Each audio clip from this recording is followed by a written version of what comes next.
안녕하세요. 시네마 브런치 문을 엽니다. 오늘 브런치 메뉴는 왜 이 요리가 이제 나왔어? 그러시는 분들이 좀 계실 것 같은데요. 이야기하기 참 많은 영화이기도 하고요. 바로 막바로 말씀드리면 인터스텔라입니다. 3시간짜리 영화죠. 이번에 이 감독님이 이 3시간짜리 영화가 너무 어렵다고 2번이나 보셨어요. 애쓰셨어요, 감독님. 2번 보시느라고. 총 6시간? 저는 기본적으로 수학, 과학 이런 거하고 너무 거리가 멀고 학교 다닐 때 성적이 좀 안 좋으셨나요, 수학? 최악이죠. 제가 재미나는 말씀을 드릴게요. 제가 이제 미국에서 공부를 할 적에 대학에서 교양 과목으로 이렇게 피직스라고 있는 거예요. 근데 무식해가지고 이 영어 단어를 이해를 못해가지고 피직스가 우리가 피지컬이라는 단어와 물론 영어 속에서 그래서 무슨 운동, 체육 이런 거 하는 과목인가 해가지고 했는데 보니까 그게 물리였던 거야. 근데 너무 성적이 안 나와요. 그래가지고 나중에 가서 막 빌었습니다. 그 교수님한테. 제발 C학점만 달라고. 근데 그분이 참 좋은 분이었어요. 그래갖고 제가 출석만 하면 주겠다 해서 C학점을 받았지만 사실은 F를 받았어야 할. 네. 주님의 은혜죠, 뭐 그것도. 네. 그랬던 기억이 있습니다. 그래서 저도 이 영화 보면서 너무 이해가 안 되고 이거 제 개인적인 어떤 저의 어떤 소감평입니다. 네. 다른 분들은 매우 즐겁게 보셨겠지만 아니 무슨 영화가 이렇게 영화를 보는데 상황들을 막 다 설명을 해야 돼. 그 설명을 듣고 나서야 이걸 드라마를 봐야 이해가 되는.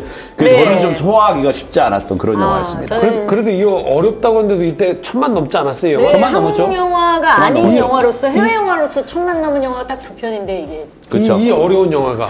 그래서 제가 이렇게 말씀드릴게요. 제 주변의 지인들 보면 좀 과학이나 이런 거에 아주 똑똑하고 공부 잘하는 분들 있잖아요. 네. 다 좋아합니다, 영화. 네, 저요. 근데 제 수준의 좀 사람들 있죠. 제 수준 그런 사람들은 다 별로 안 좋아합니다. 아니, 저는 학생 시절 때 물리나 수학이나 과학을 잘하진 않았어요. 근데 정말 뒤늦게 늦바람 들었다고 30대가 넘어서 갑자기 어디서 양자역학이라는 다큐를 봤는데 너무 매료된 거예요. 그래서 책을 3권을 사다가 양자역학을 내리팠는데 거기 상대성 이론이 사실 전제가 돼서 어느 정도 기본적으로 알고 있어야 양자역학으로 넘어가거든요. 그래서 그 2개를 막 번갈아가면서 공부했고 이 영화가 딱 나왔을 때 SNS에 사실 청년들은 호기심, 지적 호기심 많잖아요. 네, 네, 저희보다. 그래서 20, 30대 청년들이 이거를 어느 정도 알면 영화관에서 보기 쉽다 그래갖고 그게 SNS에 확 돌았어요. 한 2페이지짜리 물리학 상대성 이론 양자역학을 정리해 놓은 게 그래서 그걸 공부하고 가서 영화를 보는 그런 진풍경을 연출한 그런 영화. 저는 그냥 얼어붙습니다. 양자역학 단어만 들어도 사자성어인가 이렇게 생각하고 그냥 얼어붙습니다. 힘드네요. 예. 뭐 과학적인 배경도 있지만 너무 영화가 너무 좋아서 저는 세 번을 보았고 이제 상세히 기억하고 있어서 이번에는 다시 보지 않고 토크를 준비했고요. 성 목사님 이 영화 몇 번 보셨어요? 저도 한 3번 본 것 같아요. 그때 2번 보고 4번 봤네, 그러면. 왜냐면 지금 이번에도 한번 천천히 보고 또 스킵해가면서 이해가 안 되는 부분들이나 또 정리될 부분들 다시 봤으니까. 네네네. 꽤 긴 영화인데. 당시 뭐 대체적으로 1000만이 넘었으니까 호평이었지만 제 주변에는 감독님처럼 이게 왜 이렇게 좋은 평을 하는지 모르겠다. 이거 너무 좀 허무맹랑한 얘기 아니냐 이렇게 하시는 분들도 꽤 있었던 것으로 기억하고 있어요. 허무맹랑이라기보다 좀 어려운 거죠. 그렇죠. 어렵고 좀 그렇죠. 근데 사실 저희가 뭐 블랙홀이나 웜홀이나 이렇게 그렇지.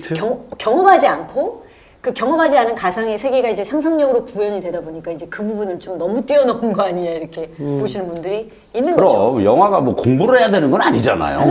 뭐 웜홀, 블랙홀을 막 설명을 하고 있어 영화가. 그래도 이거 놀란 감독 동생과 각본 쓰지 않았어요? 네, 그런 것 같아요. 영화에 맞습니다. 대한 이제 배경을 좀 말씀을 드릴게요. 네. 사실은 제가 대학원에서 이 영화 공부를 할 때 남하고들의 절반이 당시에 가장 존경하는 감독으로 크리스토퍼 놀란을 언급하기도 했었고요. 뭐 아직도 여전히 건재한 감독이죠. 제가 영화 백그라운드를 좀 설명을 드리기 전에 우선 네네. 감독에 대해서 먼저 좀 소개를 간략하게 해주시면 뭐 감사하겠습니다. 유명한 영화를 많이 만든 감독이죠. 우리가 특별히 논할 필요가 있나요? 크리스토퍼 놀란에 대해서? 네네. 진짜 넘어가시는데요? 사실은 가장 우리나라에서 화제가 됐던 영화는 네네. 메멘토라는 그렇죠. 처음에 메멘토라는 영화 이건 했었고요. 뭐야, 이런 영화가 있어 그렇죠. 라고 좀 충격을 줬던 제일 많이 알려진 건 그거 아닌가요? 그 히스 레저 나왔었던 다크나이트. 다크나이트. 네, 네네네. 다크나이트도 그렇죠. 있었고 뭐죠? 인셉션이라는 영화에서 또 한 번의 충격을 던져주더니 그 다음에 이제 인터스텔라였죠. CG를 거의 안 쓰시더라고요. 잘 안 쓰시더라고요. 예. 그래서 그렇게 사실적으로 찍힌 네. 이유가 CG보다는 실제 뭐 바다, 그가 우리가 또 다른 맞아요. 행성에 가서 막 5m 높이의 파도가 네. 되는 바다, 그 바다도 실제 가서 찍고 뭐 그런 수고를 했는데 굉장히 공을 많이 들인 거죠. 시나리오 제작에만 4년이 걸렸다고 하고요. 네네. 그래서인지 SF 영화에 이제 좀 비현실성도 있을 수 있고 그런데 스토리 면에서 사실 굉장히 안정적이고 잘 짜여진 영화라고 볼 수 있고 크리스토퍼 놀란과 함께 시나리오를 쓴 인물이 바로 동생인 조나단 놀란입니다. 이 영화를 위해서 상대성 이론과 양자역학을 4년 동안 대학에 다니면서 공부를 했다고 합니다. 참 대단한 열정이죠. 독학도 아니고 대학에 다시 입학을 해서 아니, 공부를 했다. 인생을 우리가 몇 년을 사는데 그런 일을 하고 있어. 네, 그래도 진짜. 뭐 이렇게 남는 영화를 만들었습니다. 그리고 저명한 물리학자와 우주 비행사가 네네. 촬영장에 상시 방문해서 자신의 지식을 공유했다고 하고요. 이러한 노력을 기반으로 이제 인터스텔라는 방대한 우주에 대한 지식과 상상력으로 새로운 공간들을 영화 속에 창조했다라는 평을 들었고요. 뭐 상대성 이론을 활용해서 중력이 다른 두 공간의 시간이 다르게 흐른다. 네네네. 이런 설정을 빌려왔고 또 멀리 떨어진 행성 간의 이동이 우주의 시공간의 구멍이라고 할 수 있는 웜홀을 이용해서 했다. 그리고 아직까지 현대과학이 경험하지 못한 이 블랙홀이라든지 화이트홀이라든지 웜홀 이런 공간들을 과학적인 상상력으로 아주 설득력 있게 시각화해서 보여준 것만으로도 그렇죠. 볼만한 가치가 있다라고 저는 말하고 싶고요. 그런데 저보다 먼저 이 영화를 개봉관에서 봤던 크리스찬 지인이 저를 이 영화를 추천해주면서 근데 이 영화 기독교 영화다? 이렇게 얘기를 하는 굉장히 흥분하면서 이런 기억이 나는데 그렇게 볼 수도 있을까요, 목사님? 많죠. 저도 보니까 유튜브에 그런 상징성들을 분석한 거 저도 많이 봤었거든요. 뭐 그거 자체를 떠나서 네네. 이 영화가 가지고 있는 메인 줄기, 뭐 제가 뒤에 얘기했지만 줄기 자체가 성경을 빼놓고는 얘기할 수 없는 부분들이고 또 실제로 굉장히 중요한 이 테마들이죠. 대신에 이제 저희가 이 과학, 그러면 과학과 신앙이 이게 지금 관계 설정이 상당히들 어려워하세요들. 왜냐면 어떤 분들은 과학을 아예 신앙과는 별개로 생각하는 분도 있고 네네네. 또 어떤 분들은 신앙과 과학을 너무 밀접하게 그래서 과학적으로 설명되지 않는 신앙 부분들은 다 버려라. 성사학자들 중에서 그런 사람도 있었고 실제로 예, 불투만이라는 기적은 다 빼야 된다라고 하는 사람도 있었고 하지만 또 서로 대화하면서 이것들을 받아들이는 과정이 있어야 된다는 것들을 우리가 충분히 보는 거죠. 네. 근데 뭐 저는 이렇게 생각해요. 신앙과 과학은 서로 질문이 좀 다른 것 같아요. 서로 우리가 동떨어진 건 아닌데 네네. 같은 현상 안에서 우리가 살아가는 동시대에서 그러니까 뭐 예를 들면 어떤 분들은 신앙은 그냥 마음의 영역이야. 딴 거는 하지 마. 손대지 마. 이렇게 하면 너무 분리주의적으로 가게 되거든요.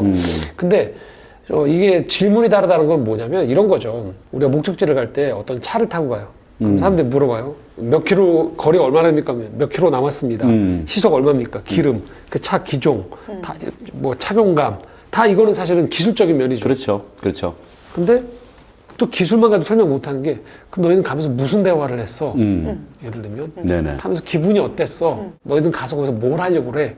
이런 건 전형적인 질문이 서로 다른 거죠. 기술의 영역이 아닌 거죠. 네네네. 그러니까 마찬가지로 우리가 일상을 살아가면서 기술과 신앙의 영역들, 과학과 신앙의 영역들은 서로 그런 측면에서 네네. 상호적인 관계가 분명히 저는 있다고 생각해요. 그렇죠. 저는 중요한 말씀 해주셨다고 생각하는 게 그것을 무시했을 적에 교회가 네. 참혹한 일들이 많이 벌어졌었잖아요. 네, 네, 네. 사실은 지구가 둥글다고 말해가지고 네. 화형에 처할 뻔한 그런 그 과학자도 있는 거고요. 그래서 저는 이렇게 막 대놓고 신앙의 이유 때문에 과학이 무시되는 것은요. 그거 자체가 어떻게 보면 좀 비신앙적인 것이 아닌가라는 생각이 좀 그렇게 듭니다. 또 예. 과학자들 중에서는 크리스찬들이 많고요. 그럼요. 네.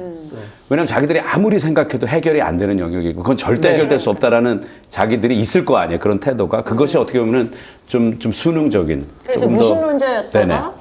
이 탐구를 계속 해나가면서 네. 이제 유신론자가 된 분들도 뭐 로마서 1장 20절에 뭐 그런 말씀이 있죠. 로마서 말씀에 보면 만물 안엔 그 신성과 네. 그분의 능력이 있어서 핑계치 못할 거라는 말씀이 있어요. 네네네. 그러니까 쭉 정직하게 연구하다 보면 그 지점에서 인간이 가지고 있는 이성 또 현재까지의 과학적 업적만으로는 도저히 헤아릴 수 없는 그런 지점들이 발견되어지는 거죠. 그래서 저는 이 과학적 상상력이잖아요. 이게 사실 실제로 가보면 웜홀이 그렇고 뭐 블랙홀이 그렇고 네, 이런 네. 거를 우리가 알 수가 없잖아요. 정확하게. 근데 이런 어떤 설을 주장하고 그걸 어떤 영화라는 틀 안에서 하는 것은 굉장히 좀 인간들에게 굉장히 흥미로운 어떤 그 맞습니다. 고민거리, 배울 네. 거리를 제공한다는 면에서 영화가 상당히 긍정적인 효과가 있다는 생각은 합니다. 단 제가 이해하기가 어렵다는 거지. 그렇죠. 공부하기 짜증난다. 그렇죠. 이제 본격적인 토크를 시작하기에 앞서 영화의 서사가 좀 방대하다 보니까 좀 간략한 줄거리를 소개해 네네. 주시겠어요? 영화 초반에 우리가 생각해 볼 수 있는 이 주인공들이 놓인 상황은 뭐 그렇게 뭐 어려운 건 아닙니다. 사실 근미래에 먹고 살기가 굉장히 어려워지고 황사 때문에 농사 환경이 나빠지고 이대로 가면은 인류가 멸망할 수밖에 없죠. 먹을 것이 없으니까. 그러니까 이제 새로운 행성을 찾아 나서야 되는 방법밖에 없는 건데, 근데 이제 과학이 좀 무시되고, 그리고 사람들이 이제 너무 이제 먹고 사는 문제에 치중하다 보니까 우주를 연구하고 이런 것들을 좀 소홀히 하게 되고, 우리가 사실은 그 달나라에 이미 1960년대 갔잖아요. 이런 것들을 역사에서 거짓이라고 가르치고 그런 환경이에요. 그러는 과정 속에서 나사, 이게 바로 그 우주를 연구하는 미국의 기관이잖아요.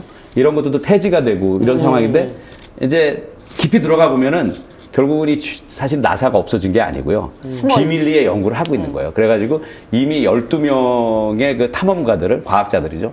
다른 좀 행성에 보내서 과연 그 지구와 같이 적합하게 인류가 계속해서 좀 옮겨가서 생존할 수 있는 그런 별이 있는가. 이런 것들을 조금 찾고 있는. 찾아와라. 뭐 그런 게 이 영화가 지금 놓여있는 어떤 이야기의 환경이죠. 네. 잘 설명했습니까? 이 정도면? 잘하셨습니다. 너무 힘드네, 이 영화. 정말. 자, 그거에 이어서 또 질문도 드릴 겸 이 네. 영화의 핵심 주제를 나누기 전에 영화 속에 결정적인 두 번의 거짓말이 나와요. 네. 이 내러티브와 관련돼서 송 목사님이 이 두 가지 거짓말이 등장하는 장면을 또 잠시 소개해 주시겠습니다. 바톤 터치입니다. 그러니까 플랜 A와 플랜 B가 있는데 네. 네네. 브랜든 박사라는 분이 이미 사실은 중력의 법칙을 가지고서 지구의 힘만으로는 이 문제를 해결할 수 없다는 결론이 이미 나왔는데 그렇죠. 그걸 숨기는 거죠.